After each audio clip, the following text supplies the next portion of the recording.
and having the hometown crowd around it's really cool. When did it hit you today about just the magnitude of what you accomplished over the last 2 days?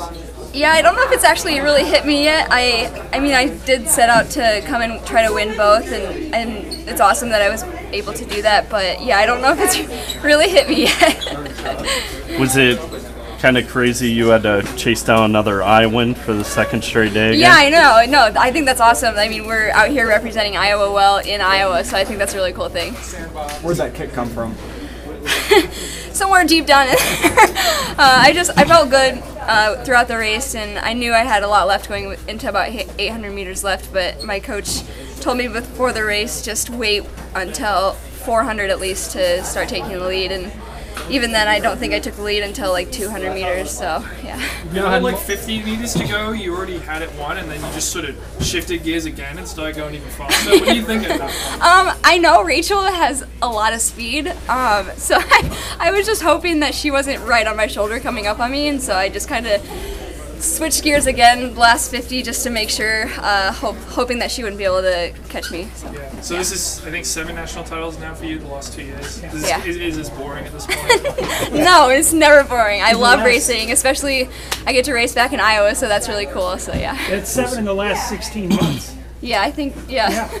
You've been doing multiple double attempts. Obviously, it's a non-championship year. Do you want to double in 2019? Is that on your mind? Would be a 15 double? I have no idea. That's totally up to my coach. I will do whatever he thinks is best for me, so we'll see. What's next for you this summer? I think next is a 1500 Diamond League in Lausanne, Switzerland. I don't know if I'm saying that right, but yeah. Yeah. Were there any kind of crazy moments, special moments that really hit home for you once you got done with today's race? Yeah, as soon as I crossed the finish line, I looked, I knew where my family was sitting, and they were just going crazy, and they had French bread in their hands. Is that's where you got it? Yeah. So if you don't know the backstory, it's basically my teammate Colleen started this French Braid Friday where she French braids her hair example, but I thought it would be funny to poke some fun at her and start French Bread Friday, and so it's kind of become its own thing. Yeah. How cool was that to be able to have that moment with your family here? Yeah, I mean, my whole family. I mean, my mom and my dad get to see a lot of my races. They travel a lot, but to have like all my aunts and uncles and cousins here, that's kind of that's way cooler just because they don't really get to see me run that often. So they had the bread waiting for you? Yeah, they did. What was your family's head count? How many people were here? I honestly have no idea. Like maybe around 20. Yeah. I feel like they were the whole cheering section. That's great. So you're clearly world class in the 1500 right now. The win at Prefontaine showed that. But do you think you can get there to contending for medals in the 5? Because that's an event that's really been dominated by the East Africans. Yeah. I mean, I think the focus all along has really been for the 5K, and my coach always said, you know, the stronger we are for the 5, the better we will be for the 1500. And I mean, my speed has always been there. It's something I worked on throughout high school, and just starting my freshman year of college, I've just kind of started slowly, very patiently building up my miles, and I've been able to stay healthy, and it's kind of all coming together. It's I think year 7, so working on mileage. So it's kind of exciting to see how much I've improved, and I feel like I can keep improving. Shelby, I mean, we've seen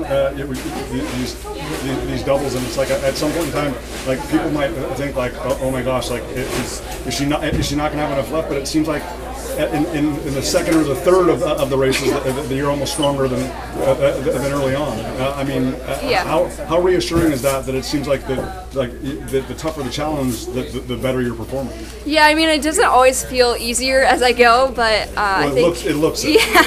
Well, I'm glad, but no, I mean, I think usually I recover really well. I take that really seriously, and just kind of as soon as I'm done getting my cool down and eating right, drinking a lot of water, and going to sleep. So I think trying to recover the best I can is really helpful, and I've been able to come back feeling pretty much like the same each day. So yeah, that's recovery is the biggest thing. I just wanted to return to what you said when you said the focus is on the 5. Does that mean that you think training like that is the best way for you to do well in the 1500, or is that like, do you feel like you could shift your training to become more 1500 focused? Yeah, I feel like I am focusing on the 5K right now, and I've been able to put some really awesome 1500 performances out there, and I think it's mostly basically just working on that aerobic strength so that I can get to the end of a fast 1500 and still have a 28-second last 200, you know. So just mostly focusing on getting stronger for the 5 has really helped in my 1500. Yeah, but do you think, like, with how well you've run in the 1500 this year, you might change things this year? I think I'm mostly focusing on the 15 for the rest of this year. I think I have one 5K on tap this summer, so hopefully I can PR in that one. But I think the main focus is the 1500. Okay. Yeah. You got quite the running family. Yeah. So can you talk about that? Your mom was an All-American. Your uncle was a NCAA champ. Like. Yeah. My mom ran the marathon for ASIC. She was a professional marathon runner. And then, my uncle, also NCAA champ, and my older sister is a steeplechaser, and she ran for Brooks. So, yeah, it definitely runs in the family. So were you aware this as a kid that your mom was really good?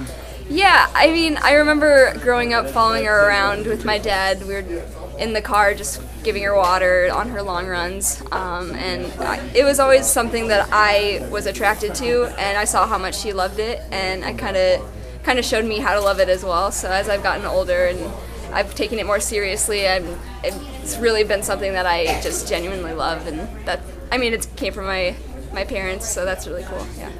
And did your dad run too? Yeah, he did. Not professionally, but yeah, he ran marathons as well. I figure without them, you've probably been a 400-meter runner because you were 400 state champ. You found out all the stuff that you meet me in Iowa. Yeah. Most people are fast. Don't try this. No, I think I did run the 400 my senior year in that state. Cross country. Yep, I think I did the 8:15 3K at Drake. So, yeah, just kind of switch it up. Yeah.